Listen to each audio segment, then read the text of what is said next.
She says, "Do you have any kids?" I said, "No, I don't have any kids." She then asked me if I was married, and then I said, "No, ma'am, I am not married."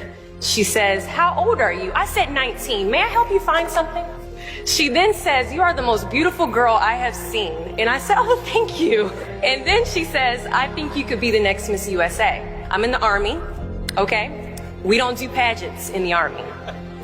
She then asked me to meet her at Starbucks the very next day before my next shift at Target. And apparently I was a pretty open-minded 19-year-old because I actually agreed to meet her the very next day. The next day she brought this foot-tall stack of pageant books and proceeds to convince me to enter into a state pageant. So 3 months later, I compete in my first pageant and I lose.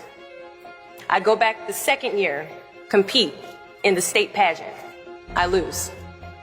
Go back the third year, compete in the state pageant and lose.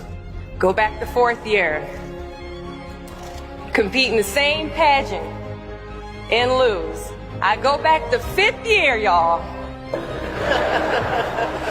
Compete in the state pageant and lose. But guess what? I go back the sixth year. Guess what happens?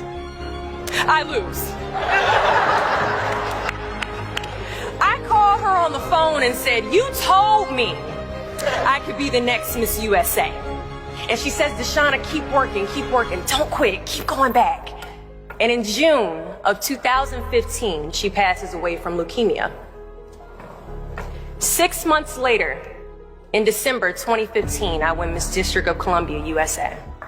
And 6 months after that, in June of 2016, I become the first soldier to win Miss USA. At times, our purpose drops in our laps as if the heavens threw it by accident. I ask only one thing of you all today after you leave this building. Do not fear failure, but please be terrified of regret. Giving up is the birth of regret. After you walk out this door, you will receive 100 doors shut, slam in your face. You will have 100 moments that will be filled with someone telling you no, or telling you, "Thank you for your application, but we regret to inform you that we've chosen a different candidate for this job." You will sit in 100 different interviews and you will not get the job. The reality of life is that we will all hear more no's than we hear yeses. And we will fail a lot, and I mean a whole lot.